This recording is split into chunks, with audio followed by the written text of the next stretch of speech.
Hey everyone! Have you ever walked out to your car in the morning, ready to start your day, only to be met with the dreaded sound of silence? Or worse, that weak clicking noise of a dead battery? It's a frustrating experience, and it's even more maddening when you know you didn't leave the headlights on. You're left scratching your head wondering what could possibly be draining your battery overnight. In today's vehicles packed with complex electronics, the culprit isn't always so obvious. If you're dealing with a mysterious battery drain, especially in a newer vehicle, this video is for you.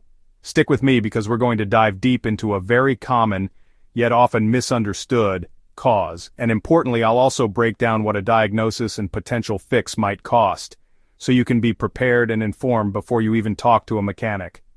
Watch to the end for that full cost breakdown. This particular issue is frequently reported on many Jeep models like the Grand Cherokee and Wrangler, a wide range of Ram trucks, and some Chrysler vehicles such as the Pacifica.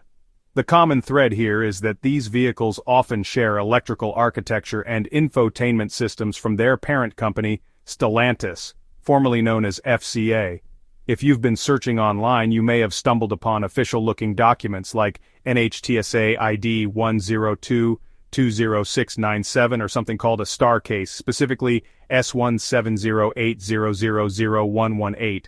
It's crucial to understand what these are. STAR stands for Service Technical Assistance Resource. Think of these as internal memos from the manufacturer's engineers directly to dealership technicians. They are not formal technical service bulletins, or TSBs, and they are definitely not safety recalls. These STAR communications are simply guidance for technicians who are encountering a tricky or newly emerging issue.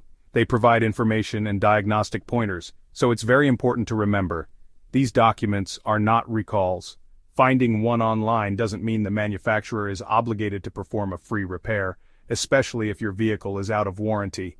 They don't by themselves authorize warranty repairs, so don't panic if you find a STAR notice. It's a clue, not a solution. So what's the core issue these documents discuss? It all centers around the dual USB media hub.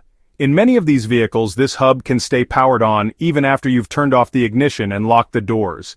This is actually a design feature, not necessarily a flaw. It's there for convenience. Imagine stopping for gas on a road trip. This feature lets your passenger's phone keep charging without restarting the car. By design, it can continue this charging function for up to about 60 minutes after key off. During that 60-minute window, the typical power draw from the hub is roughly 36 milliamps. Now, is that a lot? For context, a healthy modern car should have a total parasitic draw of less than 50 milliamps. All its computer modules have gone to sleep, so a 36 milliamp draw for 1 hour is perfectly fine and won't drain a healthy battery. The problem arises when that draw doesn't stop. This is why the first diagnostic step is so critical. Technicians are told to always disconnect any and all devices from the USB ports before starting a parasitic draw test. That means your phone, your dash cam, your USB music drive, everything. Then they must let the vehicle enter its sleep mode. This means closing all the doors, locking the car, and waiting for at least an hour, sometimes up to 75 minutes, without disturbing it. Opening a door or even pressing a button on the key fob can wake up the car's computers and reset the sleep timer. After that waiting period, they measure the draw. If the draw drops to a normal level, typically below 50 milliamps, after that sleep period, then there's no fault. The system is working as designed. It was just the active charging feature you were observing. However, if the draw stays high, say over 100 or 200 milliamps, well after that 60 to 75 minute window, that's not normal. That indicates a real problem. Another symptom of a real fault is if the radio or the Uconnect infotainment screen itself won't shut down, staying illuminated long after the car is off. In these cases, the USB hub might not be the root cause, but rather a symptom. The dealer will then need to perform a deeper diagnosis to figure out which specific computer module is staying awake and preventing the car from going to sleep. Online, owners frequently report their USB ports staying powered for that 60 to 75 minute period, and many in the community correctly identify this as normal. But for those with a persistent drain, some have resorted to moving the fuse for the media hub from a constant power slot to a switched power slot in the fuse box. This effectively makes the ports turn off with the ignition. While this can be a workaround, it's an owner modification, not an official factory-approved fix, and it eliminates the charging convenience feature. Interestingly, there's a separate star note, S2108000130, that deals with radio screens developing bubbles or delaminating. While it seems like a cosmetic issue, it can be related. The internal failure within the radio unit that causes the screen to delaminate can sometimes also cause an electrical fault, preventing the radio from shutting down properly and leading to a parasitic battery drain.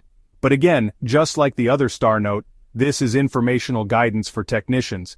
It is not a recall, and does not guarantee an automatic warranty repair by itself. It simply provides inspection criteria. So, let's recap the diagnostic process. If you suspect a drain, the first step is always the same. Unplug all devices, let the vehicle go completely to sleep for at least an hour, and then retest. If the draw returns to a normal specification after the sleep period, a dealer will correctly inform you that the system is operating normally. In most cases, this simple procedure resolves the problem, because there wasn't a true fault to begin with. If it's normal, you're done. No repair needed. Before we move on to the professional diagnosis and costs, let's quickly tackle a few common questions that pop up around this issue. 1. Can a weak battery cause this? Or does the problem kill the battery? It's usually the latter. A persistent drain will kill a good battery. However, an old weak battery will die much faster. If your battery is over 4 years old, get it tested as part of the diagnosis. 2. Will a battery tender fix this? It's a bandage, not a cure. A tender keeps the battery charged, preventing a no start, but it doesn't fix the underlying electrical drain. 3. What if it's not the USB port? Parasitic drains can come from anywhere: aftermarket alarms, faulty relays, or even a glove box light that stays on. The diagnostic process of pulling fuses is key to finding any drain source. If the high draw persists, that's when a technician will continue their diagnosis. They'll use scan tools to check which modules are not communicating or going to sleep, and they may start pulling fuses one by one to isolate the circuit that's causing the drain. This process of elimination takes time and expertise, which leads us to the cost. So how much might this cost to fix? If your test reveals it's just the normal 60-minute operation, the cost is zero. You just have to unplug your devices. If you take it to a shop for a persistent drain, expect to pay a diagnostic fee, which commonly runs from $100 to $200. This covers the technician's labor to trace the problem.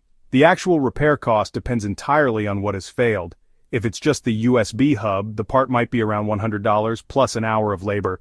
But if the entire radio or Uconnect module is faulty, a replacement unit can cost anywhere from $500 to over $1,500 plus installation.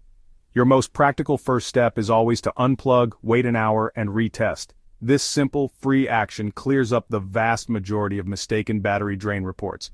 If the problem doesn't clear, then it's time to schedule a diagnostic so a technician can professionally pinpoint the faulty module.